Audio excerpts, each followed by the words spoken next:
everybody, and welcome to Paranormal NL Podcast. And we are coming in at you from UPRN, and that's 107.7 FM in New Orleans, USA, and 105.3 FM Gulf Coast, USA. Listen to Paranormal NL Podcast on UPRN on Tuesdays at 5 p.m. EST. I'm your host and founder, Jen Noseworthy. Now, you can follow UPRN at uprntalkradio.com and all their socials. Paranormal NL Podcast believes in promoting paranormal networking and paranormal tourism all over the world. PNL Podcast is sponsored by the BOG team, a boots on the ground paranormal investigation team in Newfoundland, Canada. Contact me, your host Jen, at paranormal.nl.podcast@gmail.com or follow us on Linktree at ParanormalNL Podcast. Now let's get on with the show tonight. I have with me all the way from Texas, USA. Let me bring her on stage. I've got Tui Snider. Tui, welcome, Tui. Hey there. Hi, Jen. Thanks for having me. Thanks for being on the show tonight, Tui. So how's the weather down in Texas? Because I'm missing Texas something awful. I actually don't have the fan on for like the first time in forever. This week was like the first week in months when I didn't have the fan on. So actually I had to think about, where are my socks? I have not worn socks in so long. Oh, I'm so jealous. I'm over here drowning in rain. We've had rain, drizzle, and fog for the past 2 weeks, and I can hear the ocean from my house. It's really raging pretty loud out there. Yeah.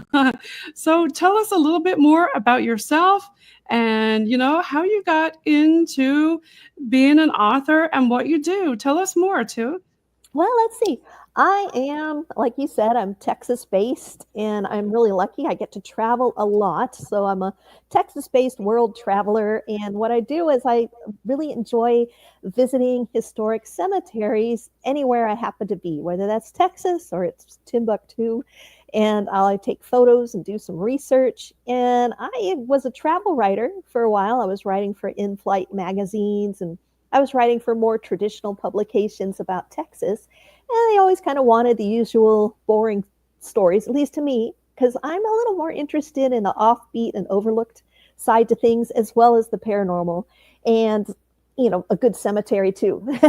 So I started writing books in 2014, and it's just kind of taken off from there. Now I write books, and then I give talks about my books. I have even had the opportunity, one of my presentation topics and things I've been researching is actually, for over 10 years now, is about a mysterious airship crash, like UFOs in Texas in 1897. So Jen, 1897. So this predates Roswell by 50 years.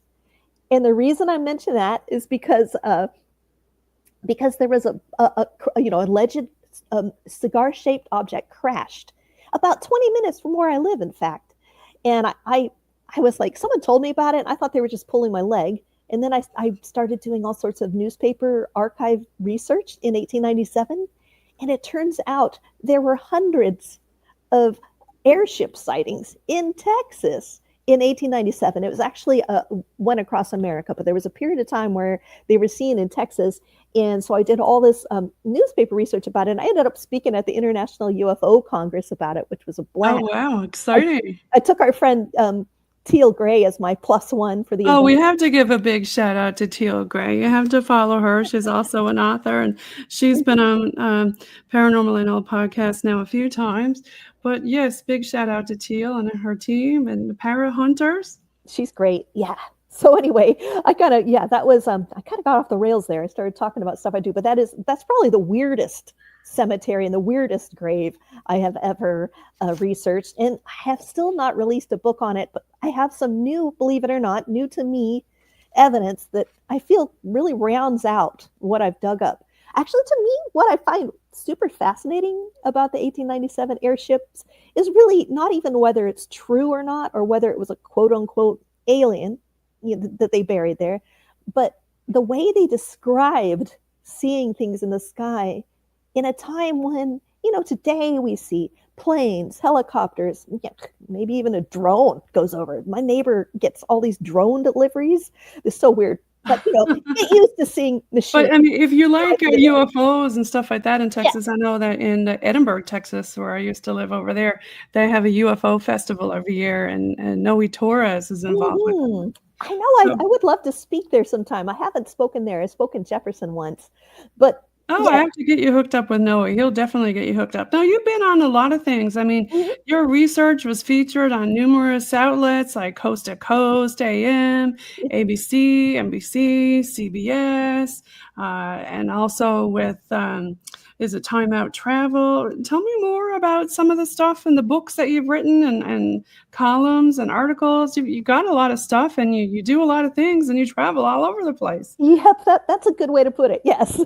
I've written at least 12 books. I'm in negotiations for another one right now about cemeteries. Congratulations. Yeah, I'm really excited. Well, I started off as a travel writer, but I have had a lifelong interest in the paranormal and in overlooked history. Because I think part of it's because I, number one, grew up in a haunted house like so many people Oh, did. And you gotta tell us about that too. I will. And yeah, and it was frustrating because I was the youngest, so everyone just thought I was trying to get attention, but I'm like, "Oh, good grief, no." And but my frustrations that caused me to go to the library, and I met a really kind librarian. And to this day, I just think librarians are superheroes. They are so wonderful. And she said, honey, you're not going to find what you're looking for here in the children's section, because I was like 10 or 11 at this time. She goes, "You need to go over to the adult section." I'm like, "What?" And she took me over to the section where they had all these books about reincarnation and ghosts and all this, and that just set me on a lifelong path thanks to her. Okay, she got you hooked. She sure did. I thought that somehow I was going to find proof to bring home to my family so they believe me. That never happened, but that's okay. I ended up with a lifelong interest. Yeah, so I do. Where was I? Had another thing to say there. I was like, okay, so You were talking about your haunted house. I wanted to ask you oh, yeah, about that yeah, when you were yeah. growing up. Do you wanna talk a little bit about that? I'm interested Sure. in what happened. Well, all right. So this was kind of funny because yeah, I lived in Virginia till I was like 10, and then we moved to Okay, Washington we used to live State. in Virginia too, yeah, Oh, where? Washington State, okay, yeah, Yeah, yeah. And yeah, so we moved into this house, and it wasn't a particularly old house. I think it had been built in the 50s. right. It actually had it during the Cold War, so it had a bomb shelter. Oh, But cool. my dad used it as his shop. And the funny thing about this bomb shelter was they had put a cat door in it, which I just A thought cat was door in the bomb shelter. I always thought that was hilarious. I You know. know, my friend, a guy I was dating here in Newfoundland used to have a bomb shelter. We used to go down and hang out in it. So, Yeah, okay, a I know. cat door in a bomb shelter. It was hilarious. Oh, anyway. So yeah, but my parents went to the store. It was like a Saturday afternoon or something. I'm Yeah, 10 or 11 years old, and I'm playing with my hamsters, as I recall. And all of a sudden, I hear the distinct sound of we had a basement, and there was a bedroom kind of below there, guest bedroom. And it sounded like someone jumping up and down on the bed. And it was very distinct. Like, I knew what that sounded like because I knew I wasn't supposed to jump on the bed. right? So I would sometimes do it and, oh, they're gone, Like all kids do, oh, right? of course. And so Okay, so you were home alone when I you was were home sleeping? alone. It's like Okay. 3 in the afternoon, but I just was freaked out. So Could when it have been they your kitty cat or dog or something doing it? it happened over and over, but it would happen every few months, and it would Oh, only happen when I was alone. So the first time, of course, I tell my parents right away. They check it out, they look all over, nothing, nothing. And the bed wasn't even messed up. That was kind of infuriating. So anyway, this hmm, goes on for it would happen, I would talk about it, they wouldn't believe me, and then I would just sort of forget about it. As you do, life goes right, on. And yeah, yeah. right about the time I'd forgotten about it, it would happen again. Yeah, and I'm talking usually in the middle of the day, a couple times at night, but always if I was the only one home. I felt targeted. And it finally got to the point where I was so mad that this was happening that my anger kind of overruled my terror. Because the first few times, I actually hid in my closet. Oh, no. The first time, like in the afternoon, Tui. and then I got more and more like, well, whatever. It ends after about 10 or 15 minutes, whatever. It would just, but it was pretty long time. It wasn't just like a couple noises. It was something is very making that noise. Finally, this one time I was like, it was sunny out. It's happening. I was so mad. I grabbed the cat. I put a cover like an Afghan over my shoulders. I don't know why that made me feel safer. I grabbed it just does. It still does if I'm scared. If I put something over, I don't know why. And then I grabbed the cat with one arm and I grabbed a pool cue with the other. And I Okay. approached, I went down there and I'm like, who are you? What are you? What are you doing? Does that mean you were going to throw the cat at it? I kind of did eventually. So I get to the door, and right when I get to the door, it is still happening. The noise is still happening. And I can see the door's not totally shut. So I just go, hiya! And I kick the door, and it flies open, and I throw the cat in there. No, you threw the cat. Okay. Yeah, the cat was really like, he didn't like that I had him anymore. Oh, what a scene. And then, Okay. and nothing. It was silent. Nothing. The Oh. bed wasn't even. And I walk in, I look all over. I'm like, what? I'm just saying out loud, what are you? Who are you? So this went on for years. I mean, maybe Wow. 3 years. And I have to ask now, the investigator in me, was this an apartment? Was there like somebody over you or No, it was on the a side house. of you? It's a house, right? Standalone. Standalone. Okay. House. Weird. Okay. Yeah. So finally, my friend was over, and she and we actually shared a lot of interest in the paranormal. Like we would try and see each other's aura, and we would check esoteric books and talk about them together. And we did the Ouija board together. I have a really good Ouija board story if you want to hear it. Sure. Yeah. Yeah. So anyway, yeah, we have all this stuff going on. We're just actually doing homework this one time, actually being good kids. We were doing our homework, but we were the only ones there. We're like eating cookies and just doing homework. And it happened. And it was so loud. And I was so happy that someone else was there. She was like, yes, there's somebody there that can hear it too. What did she do though? Her eyes were huge. I was like, oh, come on. You got to come downstairs with me. She's like, I said, come on. And so we ran downstairs together. She stayed a good 3 feet behind me.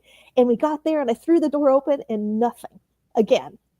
So I was like, but I felt so vindicated that she had been there with me. Heard it. This happened. Yeah. And the funny thing is, like years later, when I was in my 20s, I lived on a little island and I would sometimes hear drum beats around the corner. And she came to visit and she heard them with me. So I was great. I was like, finally, she's my pal who actually hears things with me. But it was so frustrating. But yeah. Well, it's always good, when somebody else is there to like, you're like, look, I'm not crazy. Do you hear it? Or I know, my family. But then the funny thing is, like, after I was an adult, my dad finally confesses that he used to hear weird things in the house and this weird thing, weird knocking. So when my sister, who was older than me, would be out on a date, he goes about a half hour before she would get home, he would hear like bam, bam, bam. It was always in groups of 3, bam, bam, bam. And he would go downstairs thinking she was locked out. And then he'd hear bam, bam, bam upstairs. And he'd go upstairs.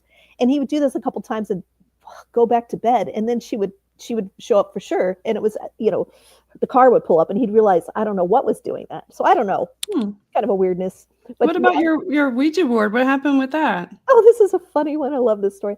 So, most people have this, well, not most people, but a lot of people have kind of scary experiences with Ouija board.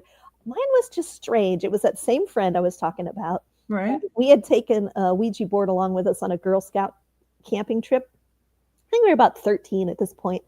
And she and I were really trying to be, scientific about it. Like the other kids were just giggling and just asking stupid questions like, does Tommy like me or whatever? And we were like, no, we have to ask questions that we wouldn't know about. So she and I were Presbyterian, and we had a friend who was very strict Catholic. And she said, oh, I know some Catholic, questions about the Catholicism I can answer and see if you get the right answer because you won't know them. And I remember one of them was, who is the keeper of the keys, which we didn't know. And it went St. Peter. We're like, whoa. So wow. So we were squealing and we were getting, information that we thought was right. Was relevant. Yeah. Okay. So then the Girl Scout leader, of course, by then it was quite late and we were squealing pretty loudly. And she comes in and she's like, girls, what are you doing? And you're like, oh, she sees it. She goes, is that a Ouija board? And we're like, yeah. Uh-oh. And she goes, those things, I hope they're a bunch of, hogwash or something. She had one of those terms, this is just nothing. She goes, I don't want to hear another peep out of you, blah, blah, blah, blah. Go to bed. We're like, okay. And so she leaves, and we're like, whoa. And as soon as she leaves, it starts spelling out. We're like, whoa, it's really quickly. And so we wrote it out, and it said, do not, or please ignore Madam of Skeptic. Her real name is Mrs. Smith. And we are like, what on earth does that mean? Well, whatever. We put the board away and didn't think too much about it. And then the next morning at breakfast, this one girl goes, hey, her name was like Hackbarth or something. It was not Smith. And if I were going to make up a name, it would not be Smith. I'd make up something fancy, you know? She goes, yeah, it's funny that the last night the Ouija board said your real name is Mrs. Smith. And she just gets this look for just enough of a second. She goes, I don't want you guys using that again, you know, blah, blah, blah, blah. Don't bring it again. We're like, it was just enough to make us wonder. Well, a couple weeks later, one of us overheard our moms talking on the phone. Long story short, our Girl Scout leader was, even though we knew her as a single, like Miss, you know, we called her Miss. Right. She was still legally married. And we overheard, like one of our friend overheard them saying, yeah, it's funny. She has to fly to, you know, this other state to finish the paperwork because until then she's really still legally Mrs. Smith. But once that happened, and we found out that the Ouija board had been correct. So that's interesting. It actually knew something that we didn't know. There was no way we could know. That's my Ouija board story. Wow. Well, tell me some more now about your books. You've got lots of books here. Oh, I sure do. I have at least 12. Let's see. I wrote, my first book is Unexpected Texas because I wrote about just, you know, the places that are really interesting for road trips, but that don't have the big travel budget that you don't hear about. Let's hold up some of your books. Let me see. You got some around there? This is my very first book. Bring it in, girl. Bring it in. It's called, if I can get it up there. Unexpected Texas. Okay. Yeah. And that's Tui Snider. Sometimes people think go ahead. Yeah, tell us about Unexpected Texas. Well, I love the book cover with the with the hat on top. Yeah, and that's an actual photo I took in Paris, Texas. They have a little. It kind of looks like an oil derrick, but it's their local Eiffel Tower because they are. Okay. Yeah. And it is a guide to offbeat and overlooked places in fun things to do in Dallas, near Dallas and Fort Worth. So places if you live in North Texas, you could go on your days off and have some fun. Paris, Texas is in there. I have chapters about a lot of different towns. Here in Texas, we have a lot of what I call courthouse towns. They're towns where they had a courthouse in the 1800s, and there's still a historic downtown area, usually with some haunted buildings there, and they're really fun to visit. So, but there's some funny things in here, like there's in Grand Saline, they have their visitor center is made out of bricks of salt. Salt. Oh, okay. There's a salt mine there. Okay. But now, does that help keep the spirits away, being that they don't usually like salt?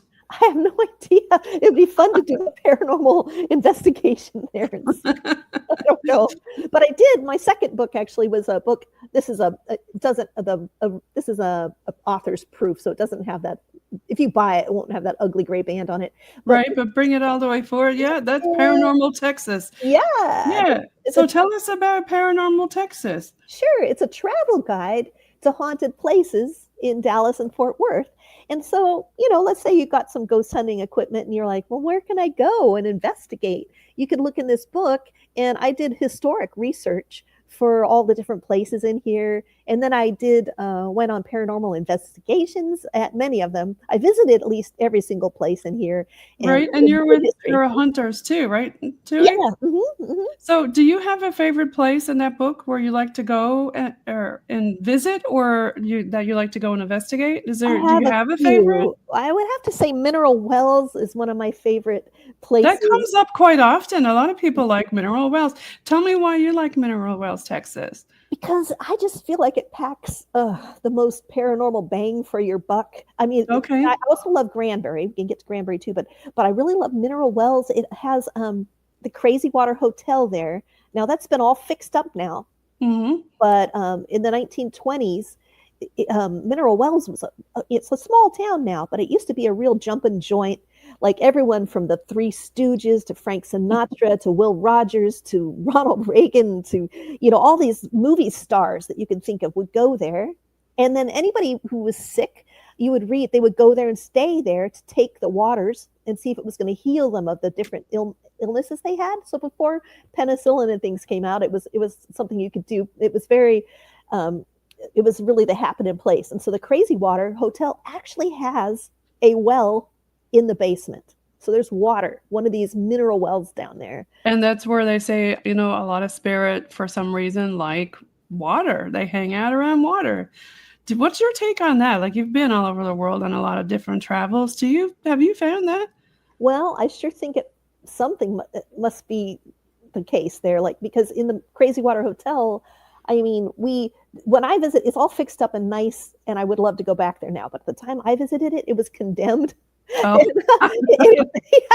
We bribed the caretaker with a bottle of booze to let us in. oh, there you go. That's a way to get in. It worked, yeah. And while I was waiting, I was with my friend Greg Stevens. You've had him on before, haven't you? Greg and his son. Yeah, from RIP. Yeah, Research and investigation of the paranormal. Yes. Definitely one of my favorite paranormal. And Brandon Lee. Yeah. Mm-hmm. Yeah. So they really have all the equipment, and it takes them an hour or more to set up. So I was just trying to stay out of their way. So I was just walking around in this, derelict hotel. Teal was there too. She was there, and I wandered off. She was sitting and talking to my husband at that point. I wandered off, and with my bare eyes, I saw a glowing ball of light just kind of going along. It was about the size of an orange. Okay. I've never seen a white, I don't know if it was ball lightning. I mean, I just honestly, I think my jaw dropped. You hear about your jaw dropping. I think that was one time in my life, because I thought, oh crud, it was done. And I thought, why wasn't I taking photos? It was like maybe a 2-second or less. Don't you love it though? Like when all the good evidence comes around, you're like, darn, you don't have your equipment out. You're not recording, right? And it seems like that's when the best evidence happens, when you least expect it, right? Yeah. Other thing I noticed too, a lot of times when we're setting up, that's when stuff happens. Yes. So now I've learned to just walk around and really pay attention, because that's happened to me a few places. It just kind of sneaks up on you. Oh, it does. It does. Like the quintessential boo, right? Oh, I know. They did. Greg did get shortly after that, though. After he shouted out to me, and he's like, "Tui, are you seeing anything?" I'm like, "What?" They got a little video of me of this little, maybe it's smaller than the light I saw, maybe the size of an egg. Okay. Light going around my head. Huh. Now, I was looking the other way. They got it on film, and I was looking up a different way, because we started hearing like if you took a nickel or a penny and you just tapped it against a window, it'd make a distinct like. Yes. Yeah. Something was doing that. There was where we were waiting while they set up were some skylights, and we could hear this like tink tink tink tink tink tink, and it sounded too rhythmic. It was like something trying to get our attention. So I was kind of walking over in the video. You see me kind of walking. Unbeknownst to me, there's like this egg-shaped white light going around my head. It was so weird. So you could sense something for sure. You knew something was going on there. Yeah, I did. We did know something was happening. We just didn't know. None of us saw that light.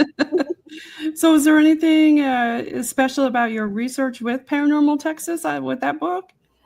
Well, I do a lot of research in general. All too often people will just get on and Google something and call it research, but I actually like to do, real historic research, talk to historians if I can, visit the place, look for old people in the town and see. That makes it all that more real, doesn't it? It does. And that's how I do like even my travel guides. So I would go around and I like to like go, if there's a little town, I like to pop into the hardware store and see if there's an old guy just hanging out.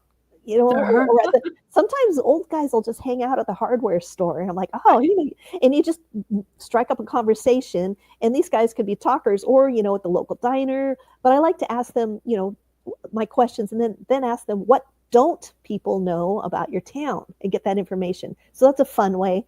So that's my traditional, what I do. Of course, then I do book research and newspaper research and all of that, archives and anything. But for Paranormal Texas, I also had to, do some paranormal research. So that was really fun. That was a different dimension. I had never done that.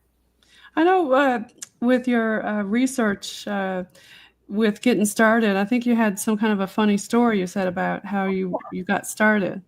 I did. It's kind of like a cautionary tale. So my friend and I signed up, we paid, I forget how much it was to spend the night in this haunted hotel. I'm not haunted house, sorry.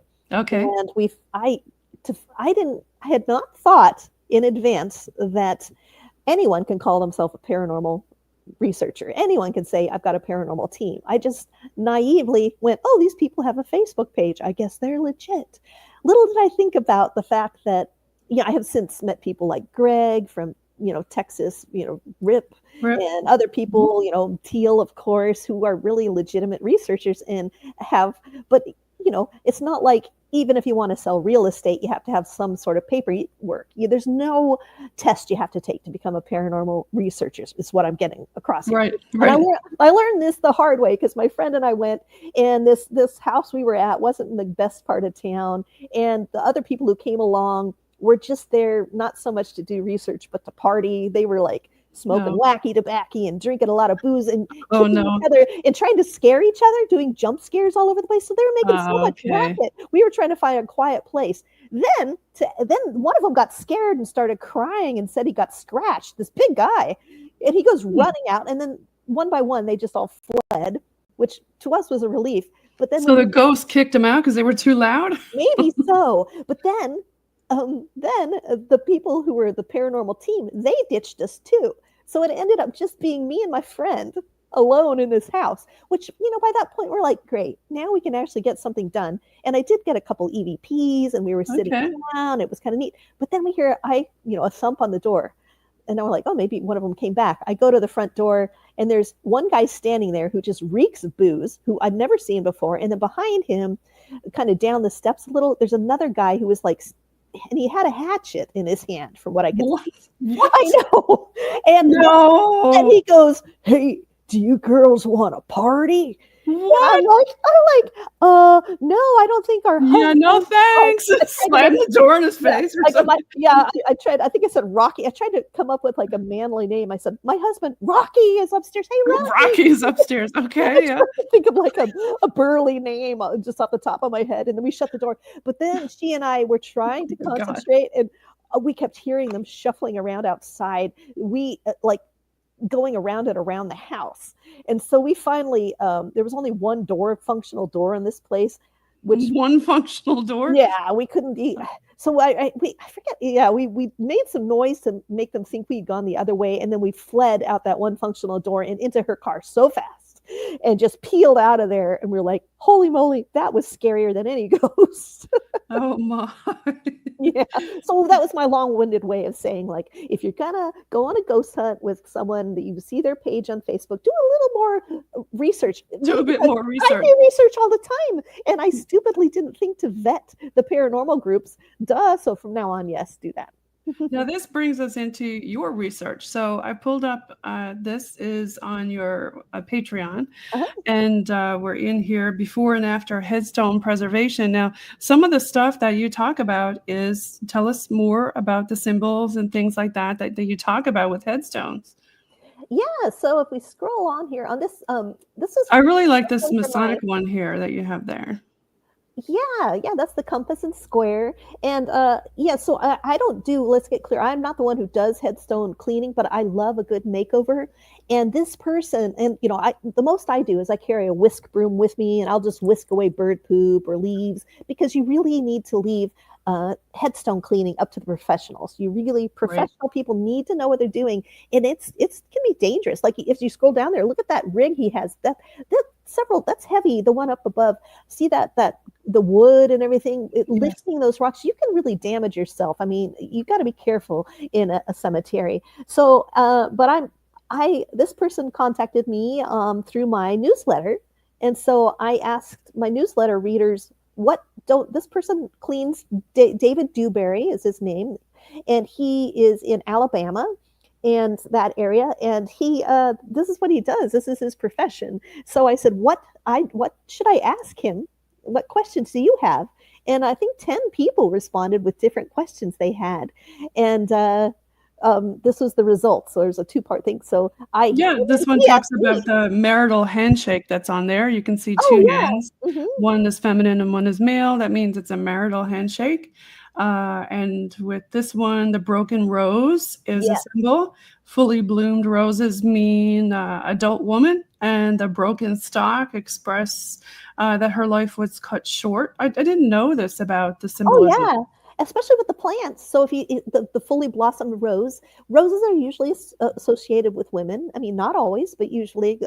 And Right. but if you see a little rose bud and it's broken, it's probably the grave of a child. And sometimes it'll even say, um, let's see, um, like grew, bloom. No, not bloomed. No, I can't. No, I don't have it. Something about grown on earth and blossomed in heaven. I just Aw, butchered that, but I okay. just saw that epitaph yesterday. Okay. But Now yeah, this one here is a hand reaching out of a book, and a finger pointing up lets us know that the deceased has gone to heaven. And it looks like it said in this case, it's combined with an open book to represent the Bible, remind us that the path to heaven is through the teachings of Christ in that one. yes.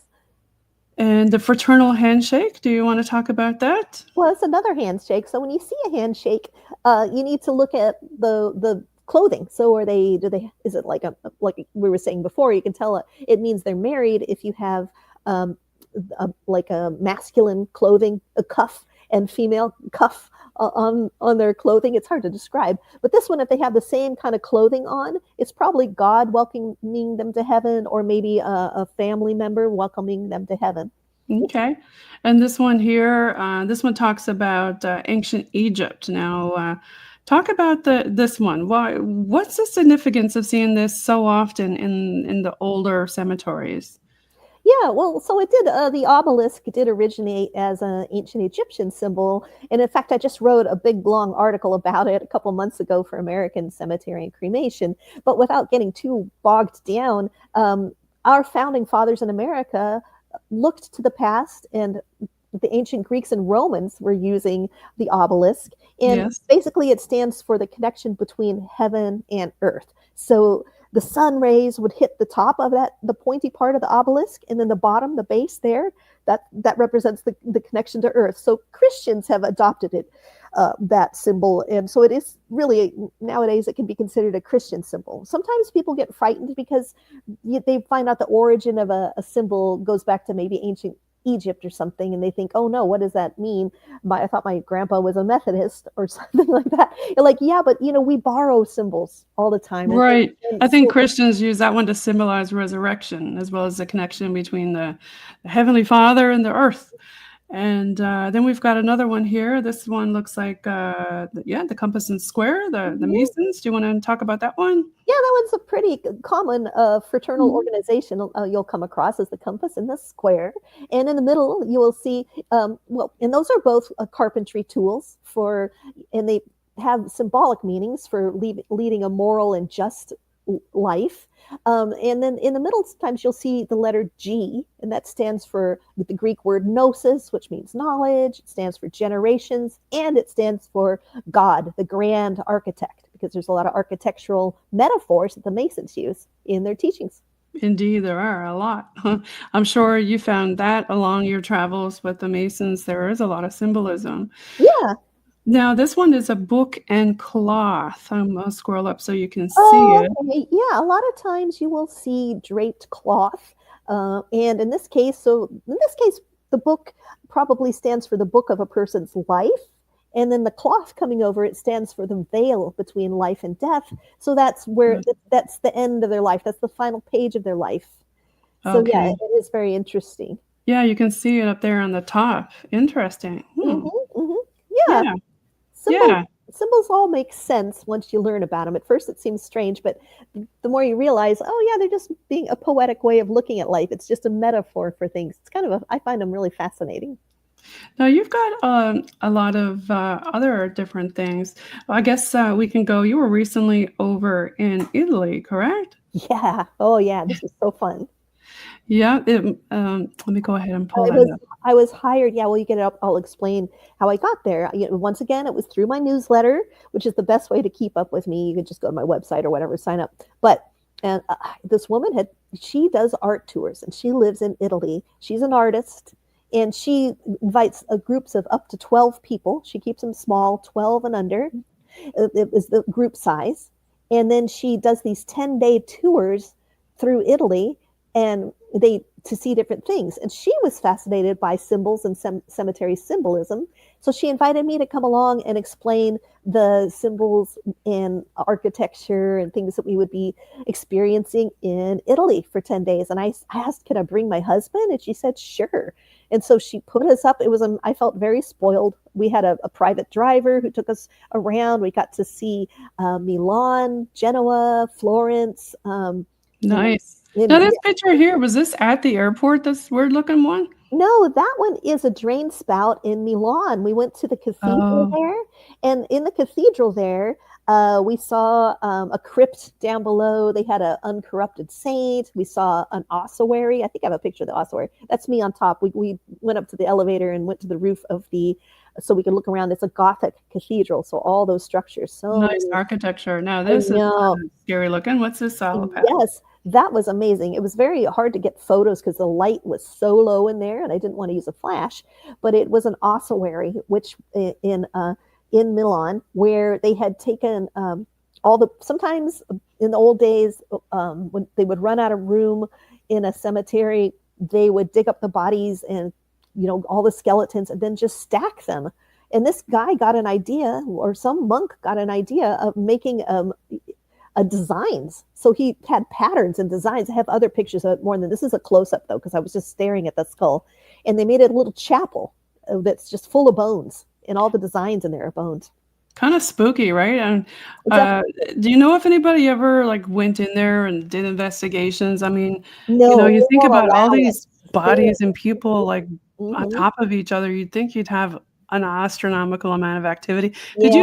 you feel anything different or heavy or weird when you were You know, there? I didn't feel anything heavy exactly. No? It was a unique feeling there, though.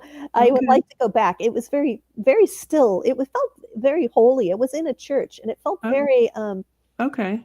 yeah, it was in a Mm, Catholic church. It was quite interesting. Oh, there's pictures of we okay. stayed at Agriturismo. It was a place from the 1400s, so I'm sure it was haunted. So you had this is an interesting statue. Yeah, that was in Bologna, which Bologna. Mhm. these massive cemeteries they have with amazing sculptures. Like this is, look at the look on that guy's face. I mean, This there. looks like an angry angel. Usually angels look angelic. This one Mhm. looks angry, like, "What have Yeah, you been doing, Tui?" yeah, no, and Right. technically, he's called a genius. So Oh, the genius express. Um, they're in neoclassical tombs, and they are usually young boys, and they will have things next to them to tell you stuff about the deceased, like what his occupation was, everything. And oh. yeah, this one he certainly had some attitude. And Mark Twain had visited that particular cemetery, and so had Ernest Hemingway. They both loved it, but Mark Twain Okay. was a big fan. But as we walked around, some of the sculptures in there's one sculpture that's gotten me both times I've been there, where I thought it was a person for a second, and I actually went like, "Excuse me," and I'm like, "Oh wait, you're a sculpture." I'm like, "You got me again." It's a life size monk. He's got a beard, and I just come around. I'm kind of trotting around the corner, and every time I think it's a person. Well, they're very realistic. I mean, if you're scared of statues, yeah, I think it would really freak you out. My husband and I almost got locked in there one time because the door changed our first visit there, and I was thinking, what would have that been like to have spent the night there? Would have been kind of cool.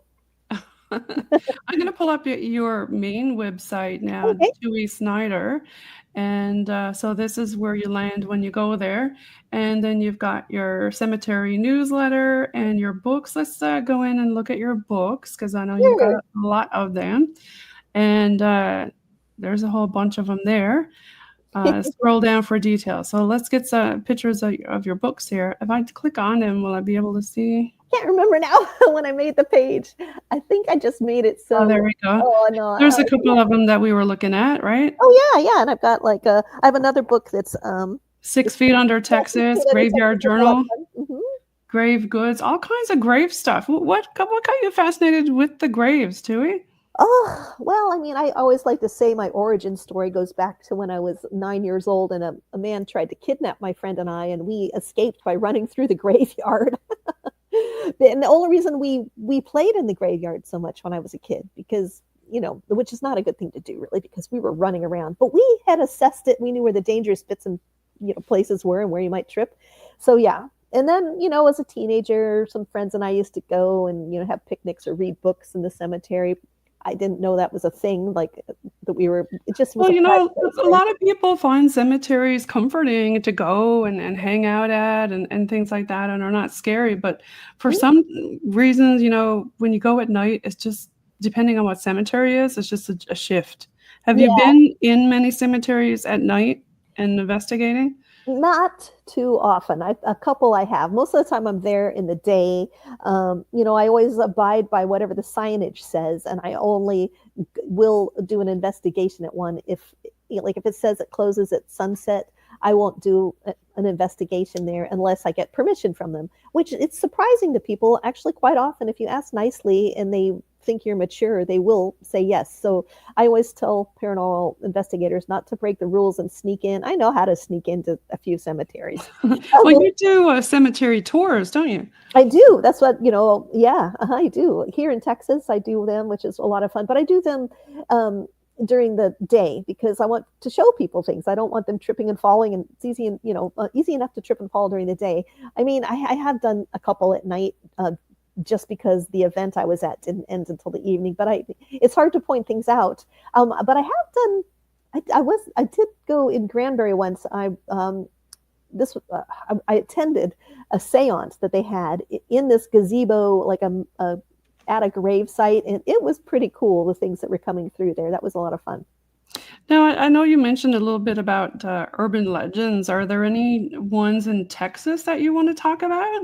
Oh, there's so many urban legends. My thing is that urban legends, you have to be very careful. They can really cause problems. So there's one here in Texas about Smiley's grave over in Garland, and I've seen even some pretty big publications and well-known YouTube channels, and I was do tell, like, not the truth about it, use the urban legend. So the gist of it is there's a grave there with 5 people in it, all from the same family, and Right. it's Smiley. And the false rumor is that Mr. Smiley killed his entire family and then killed himself, which does happen. But the minute it was a headstone, right? So I had the date on there. I think it's like May 29th, 1927 or something like that. So the first thing I did was I plugged that into a newspaper archive, and guess what? A deadly nighttime tornado came through Garland, Texas. And before I knew it, I dug around and I found the Oh, list of the Smiley family, and how they were not expected to live, and how the okay. tornado had come through at 3:30 in the morning, which I find so terrifying. I have nighttime tornadoes are just wrong. They're the worst. I They know, should right? not Especially happen. when you hear that warning, you're like, oh God, what am I supposed to do? I can't see it And coming. I'm so glad that I have an app on my phone that lets me know. And even better, I have my Yep. cat who, if the weather Yes. says it's gonna be thunder and lightning and she's fine, then I know it's not gonna. If she walks into the room, she does this little thing where she belly crawls and she starts going meow meow, and I'm like, oh, we're gonna have thunder. My husband's like, no, it's not supposed to happen. Well, I'm like, ever well, look since at our cat. So, it's been storming down, like I said, at the ocean there, and the mm, cat's been under the blanket for the past like oh, 2 weeks. It's a sin. But poor now thing. let's talk a little bit about your doppelganger and your mimic that Oh, you encountered. What happened with that? yeah, that was down at the Ballinger Hotel, and I was with Becky Vickers. I don't know if you've had her on your show. She and her team, Oh and yeah, no, Becky. also, yeah, Okay. Becky Vickers. Yeah, you should have her on. Becky Vickers of Beck's Ghost Hunters and TX Rip. So I mean, it was nice. Two great teams at once. And we were there, and they were setting up again, and so I was staying out of everybody's way. And so I went up to this hallway where the owner had taken us around, Dan LaFave, and he had said, this hallway, you can really get a lot of EVPs. I'll just give you an example. So he just whips out a tape recorder. I mean, we're all standing there. This has not been no prep. He just whips out a tape recorder and he goes, hey, if there's anybody here, I hope you will make yourselves known. These people drove a long way to be here, blah, blah, blah, blah. And then when he played it back, when he says that, hey, I hope you'll make yourselves known and let them know you're here, you hear a man's voice go, I'm right here. And we were like, what? Okay. So I thought, okay, so I'm going up there. So I go up there and I start doing what he had done. Meanwhile, everybody's downstairs. I'm staying out of their way, so they can get all, if they need my help, fine. But if they don't, I'm just staying not underfoot. So I just say on my tape recorder, And I did a YouTube video about this if anyone wants to hear it. I do have the video on there. I mean, it's the audio. So on my tape recorder, I say, hey, I traveled a long way to be here. If anybody's up here, I wonder if there's any company up here, something like that, just let me know. And then I count to 10. And then I was about to say something else. And then my friend Greg goes, hey, Tui, are you singing? And I go, no, I have kind of a sing-song voice, but no, didn't think anything of it. Flash forward later that night, like Greg kept seeing me. But it wouldn't be me. I'd be somewhere else. Like I'm sitting in the same room and he goes, Tui, where you at? I'm going, I'm over here. He's like, that's weird. I just saw you walk by. Oh my I'm gosh. like, whatever. I didn't even think about it. I was kind of, I just didn't, there was other stuff happening. It's a very active place. Like things were happening while we were setting up, of course. But what's the name of the place again? It's called the Old Park Hotel. Old Park Hotel. In Ballinger. So then, get this. All right. I didn't realize that while I was upstairs doing my recording, Becky Vickers had already placed one of her tape recorders on the table next to me. So all of a sudden, I get a frantic Facebook message from her. She's like, Tui, oh my God, listen to this video, to this audio. I'm sending it to you now. I was just, we had a long drive home from this. So she goes, I just was listening back over all the recordings of the night, and I heard the one where Greg thought you were singing, and girl, I hear you singing. No way. I'm like, what? And so I hastily, I'm getting my micro cassette recorder out. I'm going back to the beginning. Her audio comes through, and you hear me go, I just wondered if I had any company up here. And then it sounds like me, and it goes like doot doot doot doot doot doot doot doot. And even to me, it sounds like me. But the weird thing is, it's only on Becky's tape recorder. It's not on mine. On my tape recorder, you just hear, I just wondered if anybody was up here with me. Silence. And then you hear me go, and then you hear Greg going, Tui, are you singing? And then which I think is kind of cool, because if it were me and I were faking everybody out, you would hear it on both of them, right? But no. And both recorders were in the same room? Yes, mine was in my hand.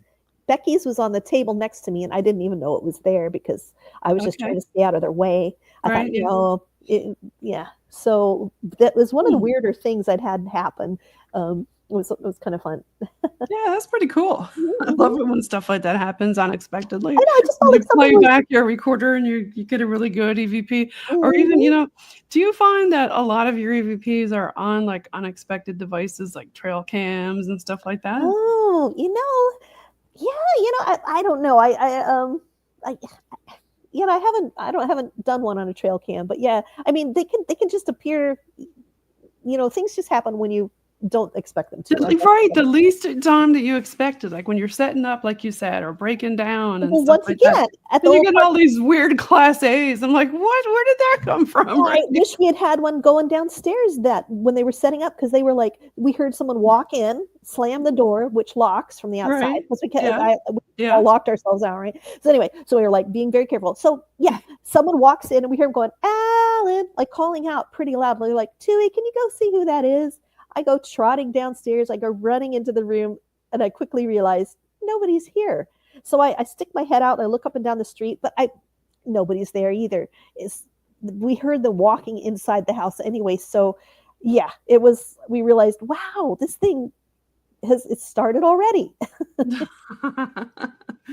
Now, I know you mentioned mineral wells and Granbury. What about Miss Molly's? Did we already talk about Miss Molly's?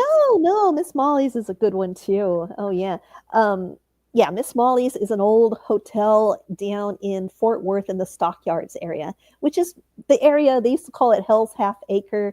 And it was the area where pretty much anybody you've heard of from the Wild West went through there. Long-haired Jim, Courtwright, Luke Short, Wild Bill, like Butch Cassidy, Sundance Kid. They have Sundance Square in Fort Worth. I mean, so it's really all those Wild West figures.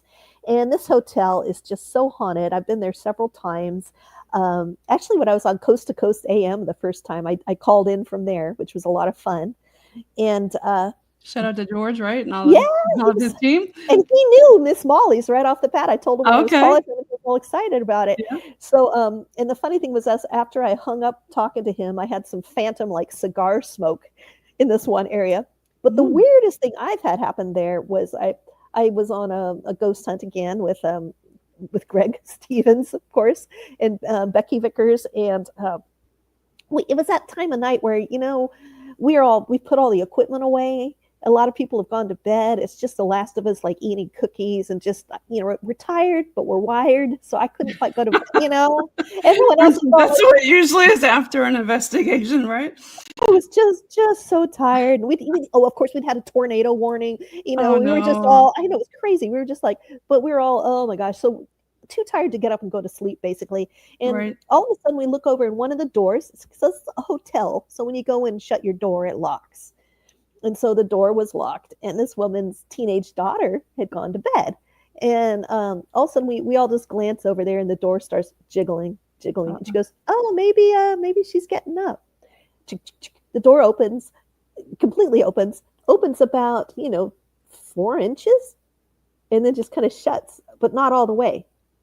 There's no way it could have unlocked. So she goes, "Oh, I'll just go check on her." Her mom does. Walks down there, pokes her head in, comes back out, and goes, "She is sound asleep."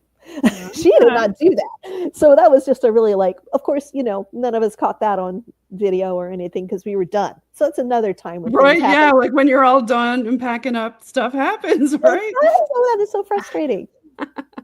So yeah, I guess the ghost was either leaving the room or checking in on the kiddo and seeing, Mhm. what's going on in there.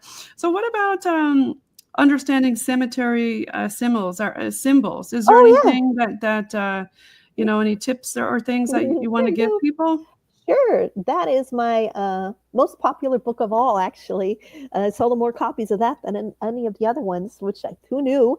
Um, and yeah, I would say, when people sign up to my newsletter, I give them access to a little booklet that explains the different meaning of hands, because that could be a good place to start. Because Right. even plants sometimes can be a little hard to identify, and they can look different depending on who, the artistic license. But a hand, I mean, it's pretty basic. We all know what a hand looks like. Even if you're a really crappy artist, you can still draw a hand or chisel a hand, and I think that's a hand. So it's a good place to start. And so the hands mean different things. Like pointing up means gone to heaven. So then people get nervous. Well, what does pointing down mean? It often means in a sudden death, because it refers to like being touched by the finger of God, which gets back to a Alfred Lloyd Tennyson poem. But Right. If the hand is pointed down, then you're touched by something else. yeah. And then Okay. like the different handshakes, we talked about those a little. Like a hand up here by the neck stands for Mm. martyrdom, but a hand a little farther down here by the chest stands for charity. So there's different things that hands are a good. It's kind of how I got my husband into the cemetery symbols. It's a good place to start when you're learning, and then you can decide if it's for you. What I've found is the more you learn about it, the more you see. The next time, sometimes I go to a cemetery that years ago I used to think was a little bit dull and didn't have very many symbols, and now I see different things that just went right by me. So it is kind of fun. Now that you think about it, there's a lot of different headstones, that we have a lot of really older graves and things like that here. I bet you So do. now, yeah, when next time I go, I think I am going to look a little bit closer and Mhm. look for those different kind of symbols. And I really appreciate you pointing that out to us, because I know a lot of different paranormal investigators probably had no idea what the different symbols and things like that even mean. It can really enhance your experience about what that person was all about. It can give you interesting Yeah, clues about them yeah. if you learn a little bit. And yeah, I think it's what was I going to say? I had a certain thought you were saying there. You're talking about well, it'll come back to me. But yeah, Well, it's a you've good place to got a start. lot of books, so you've got another one, 6 Feet Under Texas. Mhm. That's a travel guide to unique cemeteries, and like you can make good. I put that out during COVID because I thought visiting cemeteries was a great way to get out of the house and be socially distant. During COVID. Oh my. Uh-huh.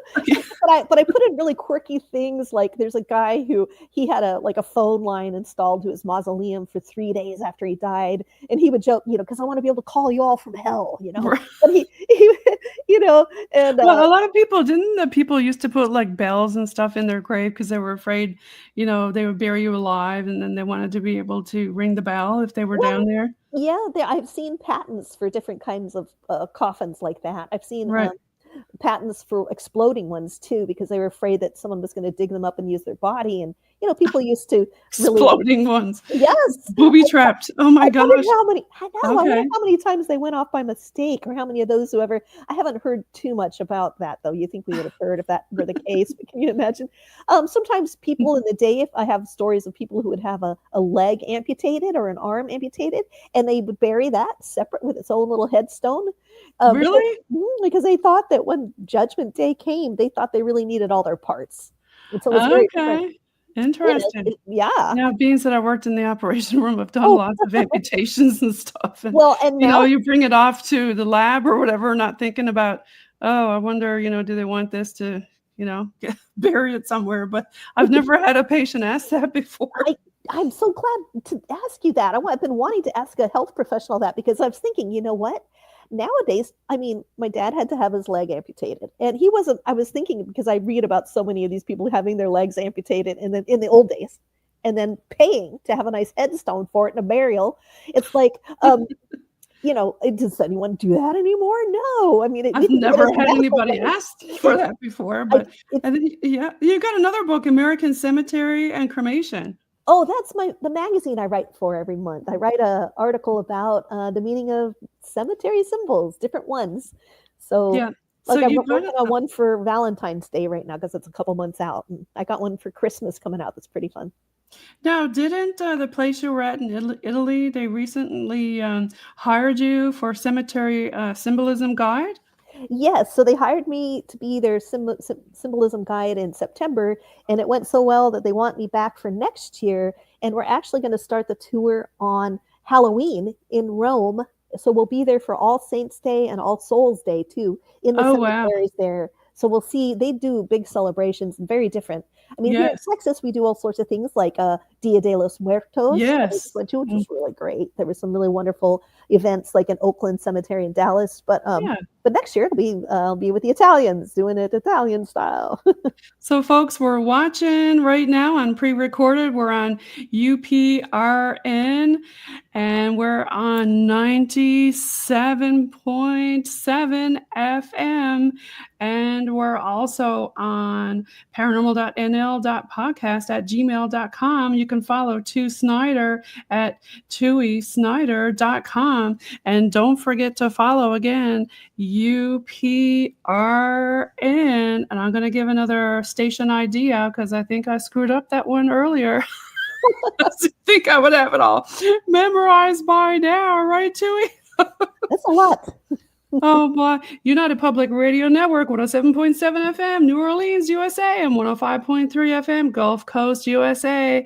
And listen to UPRN and follow Tui. Tui, give a shout out to all your fans and where they can follow you. You've got about a minute left there. Hey, everybody, thanks. If you want to follow me, just go to my website, Tui Snider, TuiSnider is my name, tuisnider.com. I'd love to hear from you. If you see a weird cemetery symbol, this is what I was going to say earlier. You can always email me a picture of it. I love interacting with people. And if I can't figure out what it means, me and my newsletter readers will work on it and let you know. Thank you so much for having me on your show. Yes. Yeah, she's got a newsletter, and she's also got the tuisnider.com. Now, I'll also put up the patreon.com for you also. And yeah, definitely follow Tui Snider. And thank you so much for being on. We really appreciate having you on. And we've got still about a minute left. Do you want to give a shout out for some of your favorite locations? I know you mentioned Mineral Wells already. For tourism in Texas, where else do you recommend? If I'm coming to Texas, where should I go? You got about a minute to shout out. Well, I'd say, first of all, you need to get my books, Unexpected Texas and Paranormal Texas. That'll give you a good overview. But another one of my favorite towns in Texas is Jefferson, Texas. That's East Texas. It's marvelous. I think there is a lot of haunted history there, and a lot of just a beautiful, gorgeous cemetery. They have a strong connection to New Orleans, so you really got to see their cemetery. I think I would highly recommend that. In fact, I would love to live in Jefferson. It's one of those towns I just think is really magical. got to check it out. A lot of people talk about Jefferson. It must be something about the hauntings over there. Thank you so much again for being on tonight, Paranormal NL podcast, sponsored by the Bog team. And we're going to end out this episode here with a little bit of a Bog team metal.